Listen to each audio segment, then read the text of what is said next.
안녕하세요. 생활 속 유용한 정보를 알려드리는 허니버터 꿀팁입니다. 오늘은 우리 집에서도 일어날 수 있는 화재 사고에 대해서 알려드리려고 합니다. 우리의 집안은 정말 안전한 걸까요? 지난 6.24일 부산의 아파트에서 큰 화재 사고가 발생했습니다. 이른 새벽 아직 해도 뜨지 않은 시간 부산의 한 오래된 아파트에서 화재가 발생했는데요. 그 집엔 부모가 새벽 일을 나간 사이 10살 언니와 7살 동생 두 자매가 집에 혼자 있었죠. 불이 난 건 잠든 사이였습니다. 이불 속에서 동생을 꼭 끌어안고 있던 10살 언니는 끝내 구조되지 못했고 병원으로 옮겨졌던 7살 동생도 하루 뒤 결국 세상을 떠났습니다. 그 아이들이 얼마나 무서웠을까 생각하면 가슴이 찢어집니다. 그런데 이번 사건을 통해 드러난 건 단순한 사고가 아니었습니다. 화재 원인은 거실에 있던 콘센트, 즉 멀티탭이었습니다. 한순간 불꽃이 튀었고 불은 곧 방 안으로 퍼졌습니다. 그 집은 지은 지 30년이 넘은 노후 아파트였습니다. 그리고 이 아파트에는 스프링쿨러가 설치되어 있지 않았습니다.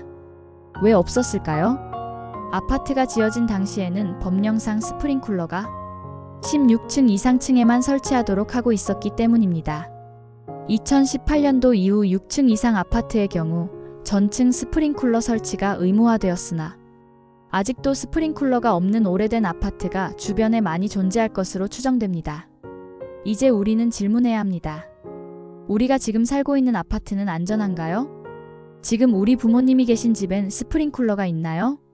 우리 아이가 혼자 있는 집이 혹시 노후 아파트는 아닌가요? 사실 이런 아파트는 생각보다 가까이 있습니다. 우리 주변의 아파트 중 절반 이상이 20년 이상 된 건물이죠. 스프링쿨러가 설치되지 않은 집도 여전히 많습니다. 또 하나, 많은 분들이 이렇게 말합니다. 멀티탭 하나쯤이야 괜찮겠지. 우리 집엔 불날 일이 없어. 하지만 화재는 그런 순간에 일어납니다. 오늘 바로 확인해야 할 안전수칙 놓치지 마시고 즉시 꼭 확인해 보셔야 합니다. 집안의 모든 멀티탭과 콘센트 상태를 점검하세요. 과열 흔적, 먼지, 이물질이 있다면 바로 교체하세요. 취침 전 전기용품의 플러그는 뽑아두세요. 특히 히터, 전기장판, 충전기류 등 오래된 아파트라면 간이 소화기와 화재경보기를 꼭 비치하세요. 온라인으로 저렴하게 구매 가능하고 설치도 간단합니다. 아이가 혼자 집에 있는 시간이 많다면 꼭 화재 대피 요령을 알려주세요. 가까운 비상구 위치, 젖은 수건 사용법, 낮은 자세로 이동 등 아파트 관리사무소의 스프링클러 설치 여부를 확인하고 없다면 주민들과 함께 개선 요청을 검토하세요. 우리 아이들이, 부모님이, 그리고 내가 있는 집이 정말 괜찮은지 스스로에게 물어봐야 할 때입니다. 이번 화재는 단지 하나의 사건으로 끝나선 안 됩니다. 10살, 7살. 그 어린 생명이 마지막까지 서로를 꼭 껴안고 있었던 그 장면을 우리는 기억해야 합니다. 작은 불씨 하나가 모든 걸 앗아갈 수 있습니다.